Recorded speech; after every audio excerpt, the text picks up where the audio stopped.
pemirsa, kembali lagi bersama saya Farel di Cair Cerita Informasi Ringan. Nah, pada sore hari ini kami akan berbagi sedikit informasi buat para penonton di rumah. Seperti yang kita ketahui saat ini, permasalahan sampah masih menjadi salah satu perhatian bagi masyarakat. Banyak sekali sampah-sampah yang dibuang sembarangan dan sulit untuk didaur ulang. Tidak terkecuali di Surabaya. Saat ini kami sudah terhubung salah satu reporter di lapangan. Iren, silakan. Baik, terima kasih Farel. Selamat sore pemirsa, saat ini saya sedang berada di Pantai Kenjeran yang merupakan salah satu destinasi wisata yang cukup terkenal di kota Surabaya.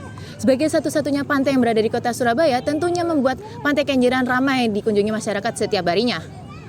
Idealnya sebuah tempat wisata haruslah bersih dari sampah sehingga para pengunjungnya dapat merasakan kenyamanan dalam menikmati wisatanya.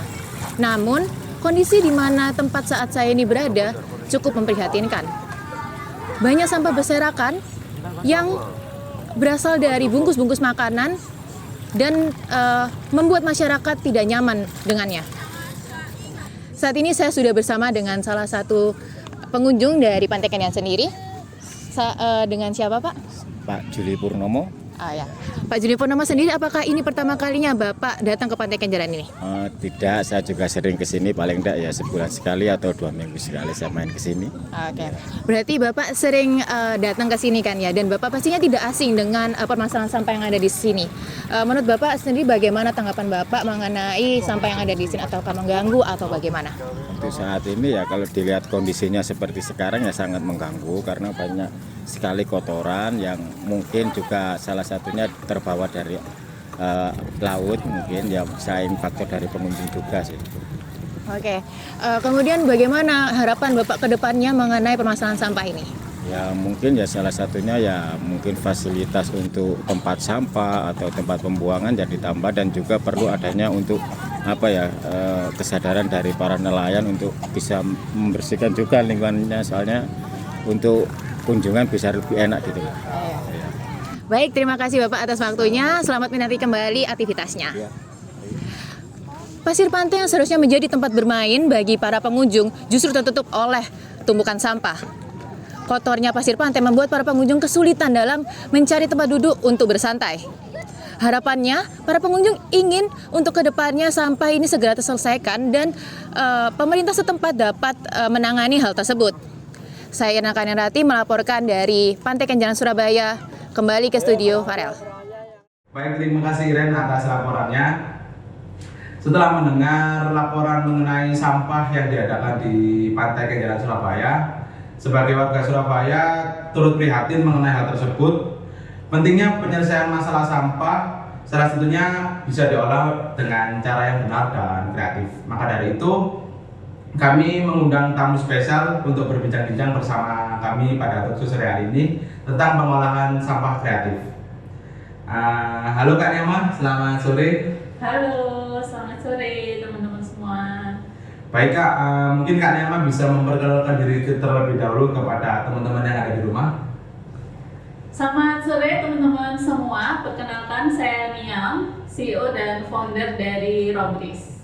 Baik, Kak Nyama mungkin bisa bercerita sedikit tentang apa sih itu Robris, Kak? Oke, jadi Robris sendiri itu singkatan sebenarnya, Roasted Bottle Home Accessories, gitu. Nah, cuman kita bilangnya Robris itu tempat di mana kita mengolah sampah plastik menjadi valuable product. Oh, jadi Robris sendiri itu tempat pengolahan sampah yang akhirnya menjadikan salah satu produk yang menarik dan bermanfaat bagi teman-teman semua ya Kak ya. Nah, untuk motivasi dalam menciptakan Robris sendiri apa sih Kak? Oke, jadi sebenarnya kalau motivasi bicara motivasi itu sebenarnya udah dari diri sendiri ya, dari sejak kecil. Saya itu ayah saya itu guru dan pembimbing pecinta alam gitu. Nah, di situ emang saya udah dari kecil udah sering kayak main ke gunung, ke laut, kayak gitu kan, ke sungai, dan saya lihat lingkungan saat itu tuh masih bersih banget gitu, bersih banget. Mungkin kayak ke hutan tuh masih dipenuhi sama daun kering gitu ya. Nah, semakin besar gitu ya, ketika besar tuh kayak main lagi ke sana kok berubah gitu, berubah si daun-daun kering ini berubah jadi tumpukan sampah plastik gitu. kayak ya. Dan melihat apa ya, keluarga sendiri, ayah saya sendiri yang sebelumnya pembimbing pecinta alam, terus behaviornya berubah gitu ya, sejak semua itu jadi serba plastik gitu, dikit-dikit pakai plastik buang gitu kan. Sedangkan itu tuh nggak hilang gitu kan, sampah itu ketika kita buang itu tuh nggak hilang. Akhirnya sebagai mahasiswa desain produk waktu itu kayak, bisa nggak sih aku ngelakuin sesuatu gitu kan, karena dampaknya ini udah kerasa banget di keluarga, teman-teman gitu kan, lingkungan sekitar tuh udah kerasa banget, bisa nggak ngelakuin sesuatu gitu. Akhirnya eksperimen dan lahirlah Robris. Nah, kenapa sih memilih pengolahan sampah menjadi free itu sendiri Kak di Robris ini? Padahal kan ada beberapa opsi lain yang mungkin mengolah sampah menjadi hal yang ini, atau mungkin dari tote bag yang dari plastik kan juga bisa. Kenapa sih diolah menjadi barang furniture? Oke, jadi kenapa milih furnitur? Itu tuh sebenarnya ya tadi ya benar, banyak opsi gitu. Tapi ada peluang juga di industri properti ya. Dari segi bisnis ada peluang di situ gitu, di furnitur. Terus juga mikir ya, waktu itu banyak banget eksperimen yang dilakuin sebenarnya, nggak cuma furnitur, ada aksesoris, mungkin yang fashion dan sebagainya kayak gitu kan. Cuman ada banyak masukan juga dari teman-teman komunitas lingkungan gitu. Nah di situ mereka ngasih feedback, Mbak kalau misal ngolah sampah jadi produk, jangan yang cepat dibuang lagi, karena itu akan menunda sampah jadinya gitu. Terus akhirnya mikir oke gitu, selain udah peluang bisnisnya kelihatan gitu kan, dan itu bisa menyerap banyak sampah gitu kan, dari satu kursi itu bisa 6 kilo gitu, bisa satu sak sampah gitu kan, dan itu penggunaannya bisa sampai 2-3 tahun gitu kan, bahkan lebih kayak gitu tuh. Makanya kenapa akhirnya jadi gitu ya. Nah, melihat permasalahan sampah ini di Surabaya juga udah diberlakukan nih Kak, Perwali nomor 16 tahun 2022 yang melarang pasar, toko, minimarket untuk menggunakan kantong plastik kepada para pelanggannya. Nah, apakah Kak Nyama sendiri udah tahu tentang hal ini dan bagaimana tanggapan Kak Nyama tentang hal ini? Sebelumnya, jangan dijawab dulu ya Kak ya, karena kita mau simak video yang berikut ini. Data dari Dinas Lingkungan Hidup Kota Surabaya menunjukkan jumlah sampah di Surabaya pada tahun 2021 hampir mencapai 8.000 ton. 14% diantaranya merupakan sampah plastik. Dalam rangka mengurangi timbunan sampah dari kantong plastik yang sulit terurai, pemerintah Kota Surabaya menerbitkan Peraturan Wali Kota Nomor 16 Tahun 2022 tentang pengurangan penggunaan kantong plastik. Masyarakat Surabaya kini diwajibkan menggunakan kantong belanja ramah lingkungan, baik di pusat perbelanjaan, pasar rakyat, toko swalayan, serta restoran. Kepala Subkoordinator Penanganan Limbah mengatakan, Dinas Lingkungan Hidup Kota Surabaya pada bulan Juni masih dalam tahap sosialisasi dan mulai pelaksanaan sanksi administratif. Perwali ini kan kita sasarannya sudah 4, pusat perbelanjaan, toko swalayan, restoran, sama pasar rakyat. Ya, untuk toko swalayan sama pusat perbelanjaan ini sebagian besar itu sudah menerapkan untuk tidak menggunakan kantong plastik. Tapi kalau yang sulit itu memang restoran sama yang pasar rakyat seperti itu. Tapi kita juga masih pada tahap untuk sosialisasi, terus pengawasan, pembinaan seperti itu. Jadi ini masih berjalan. Meski sudah berjalan 3 bulan sejak aturan ini disahkan pada 9 Maret 2022, namun salah satu pedagang di Pasar Candi Lontar, Surabaya mengaku masih belum mendapat sosialisasi resmi dari pemerintah.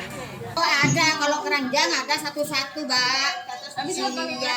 Cuman yang sering resep dari saya. Usaha pengurangan sampah plastik melalui Perwali Nomor 16 Tahun 2022 tidak akan berjalan efektif tanpa kesadaran masyarakat. Salah satu pembeli di pasar rakyat mengaku mendukung penerapan aturan ini. Iya, setuju banget. Soalnya kan ngurangin sampah tuh. Banyak kan, apalagi banyak sampah di sini tuh numpuk gitu. Jadi kayak gitu tuh bagus banget. Sosialisasi dan evaluasi masih terus dilakukan Dinas Lingkungan Hidup. Harapannya Perwali ini dapat berjalan konsisten hingga dapat mengurangi jumlah sampah plastik di Surabaya. Tim Liputan SBTV melaporkan dari Surabaya, Jawa Timur. Setelah menyimak video wawancara tadi, dapat dilihat bahwasanya para pedagang dan pembeli sudah mengetahui tentang Perwali Nomor 16 Tahun 2022, namun belum diterapkan secara optimal di pasar.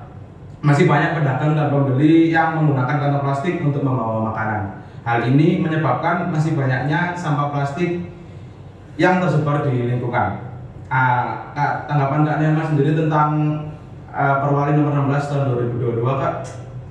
Jadi kalau menurut saya ya itu suatu tindakan yang memang sangat perlu menurut saya. Mungkin sekarang nggak terasa gitu ya impactnya, atau pedagang masih pakai gitu kan, nggak ada opsi lain gitu kan tadi untuk pakai selain kantong kresek gitu ya, bungkus ikan, sayur mungkin yang memang basah gitu kan. Cuman apa ya, saya percaya sih kayak satu langkah kecil yang dilakuin semua orang termasuk pemerintah mengeluarkan regulasi itu nanti akan membawa perubahan besar gitu.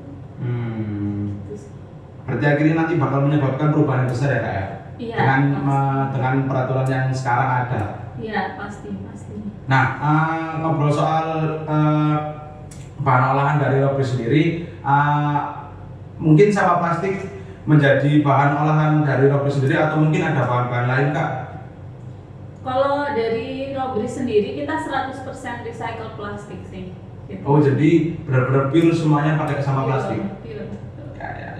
Nah, ada beberapa teman-teman juga yang mungkin pengen tahu gimana sih cara mengolah sampah plastik menjadi furniture. Mungkin bisa dijelaskan Kak Nimah, bagaimana sih Kak pengolahannya, terus cara-caranya, mungkin ada step-step tertentunya atau kayak gimana? Sebenarnya caranya itu simple ya. Hampir semua proses plastik itu tahapannya ya, pertama dicacah ya dari sampah plastik itu, terus di melt, setelah di melt terus di press gitu. Sesimpel itu sebenarnya. Cuma mungkin in details itu lebih rumit ya. Ada cara-cara khusus lah yang mungkin aku nggak bisa reveal 100% di sini. Nah, ada beberapa contoh Kak mungkin dari yang sudah dihasilkan dari Robby sendiri, dari olahan-olahan plastiknya menjadi apa aja?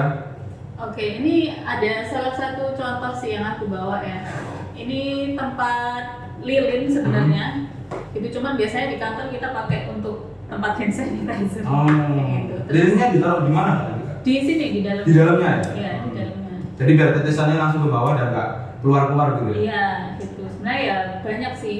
Mungkin bisa dilihat ya di Instagram. Mungkin di sini ada brosurnya Robri juga, ada material. Jadi kita ada base material juga sebenarnya yang bisa diolah ya seperti kayu lah ya. Jadi almost unlimited possibility sih gitu. Jadi ada furnitur dan sebagainya kayak gitu. Dan banyak juga warna-warnanya, terus model-modelnya juga banyak. Ya. Nah, dari tadi kan kita sudah membahas mengenai permasalahan dan pengolahan sampah serta perwali juga. Tapi kita belum sempat nih melihat bagaimana upaya-upaya yang dilakukan masyarakat secara nyata mengenai sampah ini. Maka dari itu kami sudah ada video dari teman kami, Cecil, yang telah mengikuti kegiatan Nol Sampah Surabaya, yang merupakan salah satu komunitas yang peduli terhadap sampah di Surabaya. Yuk kita simak video berikut ini.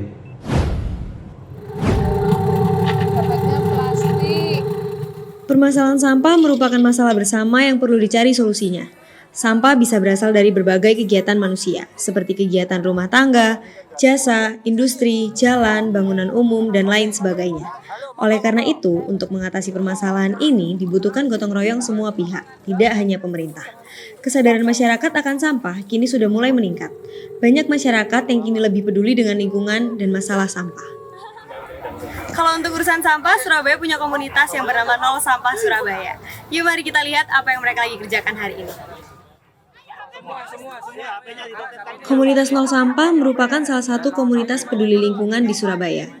Nol Sampah lahir pada tanggal 21 Februari 2009, tepat pada peringatan Hari Peduli Sampah yang diadakan pertama kali di Surabaya. Kita lagi bersama Bu Heni dari komunitas Nol Sampah, sedang melakukan kegiatan bersih-bersih di wisata kampung warna-warni, kegiatan yang dilakukan oleh DLH Surabaya. Gimana Bu mekanisme bersih-bersihnya di sungai ini? Ya, di sini memang acara dari Dinas Lingkungan Hidup bersama dengan komunitas-komunitas dan pihak-pihak yang terkait kayak gitu. Jadi peserta mengambil sampah-sampah yang ada, karena ini sampah di laut ya. Apalagi kalau ini adalah waktunya pasang kayak gitu. Dan sampah yang sudah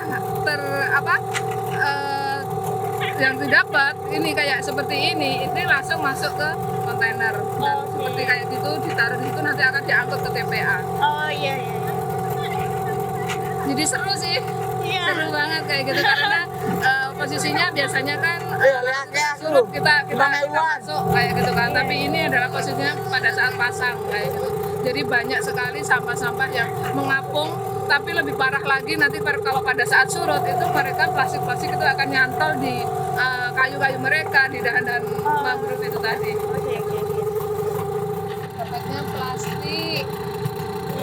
Banyak sih sebenarnya, yang paling banyak itu tadi plastik, apa Pak tadi, popok ya? Popok, pampers, popok sekali pakai itu banyak pol.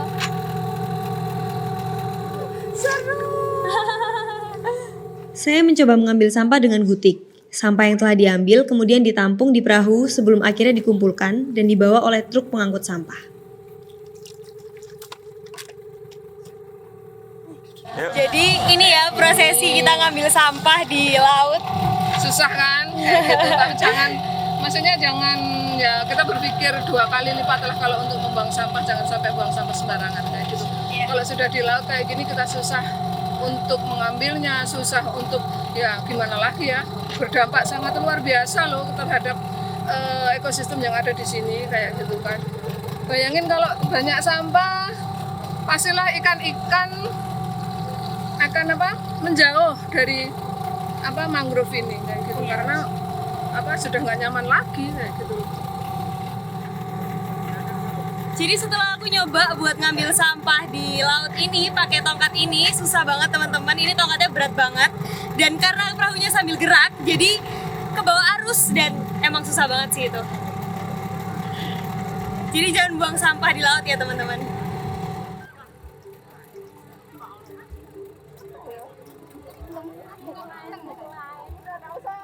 Jadi ini kita lagi nimbang hasil sampah yang udah kita kumpulin dari laut, buat tahu seberapa banyak sampah yang dihasilkan hari ini, dan dipisahin antara sampah kayu, plastik, dan lain sebagainya.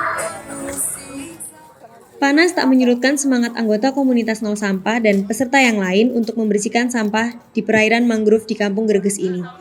Tak lupa, makan bersama dan foto-foto di tengah kegiatan menambah kekompakan para peserta. Masalah sampah hanya bisa dilakukan dengan bergotong royong. Mari lebih berhati-hati lagi dalam membuang sampah. Sampah yang kita buang sembarangan rupanya bisa berdampak besar. Tak hanya untuk kita, tapi juga untuk orang banyak. Tim Liputan SBTV, Surabaya, Jawa Timur. Nah, sebagai penutup nih, setelah melihat video tadi, bagaimana tanggapan dan saran Kak Niamah untuk masyarakat terkait permasalahan yang ada di saat ini? Oke, jadi buat teman-teman semua yang menonton video ini saat ini atau kapanpun gitu ya, saya harap semua bisa ngelakuin perubahan, termasuk Mas Farel juga gitu ya.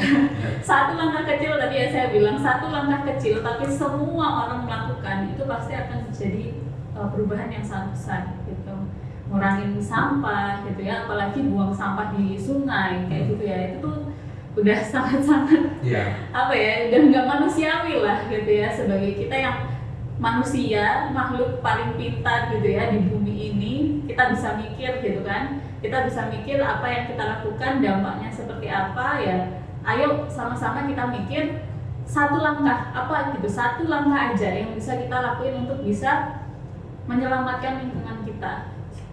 Nah, itu teman-teman saran dan kritik untuk teman-teman semuanya untuk tetap menjaga bagaimana cara pengelolaan sampah plastik yang memang riskan di lingkungan sekitar kita, yang akan berdampak juga tidak terhadap manusia tapi terhadap hewan-hewan juga dan lingkungan sekitar kita. Baik, terima kasih Kak Niamah untuk waktunya dan sharing-sharingnya. Sampai bertemu di lain kesempatan dan sukses terus untuk Robis. Amin. Terima kasih teman-teman. Terima kasih juga buat para penonton yang sudah menonton Talk Show sore hari ini. Semoga berita dan informasi yang kami berikan dapat bermanfaat bagi kalian semua. Mulailah sadar dan melakukan hal-hal kecil yang berdampak bagi lingkungan kalian sekitar. Jika ada yang belum mulai, yuk kita mulai bersama-sama mengatasi persoalan masalah sampah di sekitar kita. Saya Farel dan segenap tim Cair mengucapkan pamit undur diri. Sampai jumpa di episode-episode berikutnya.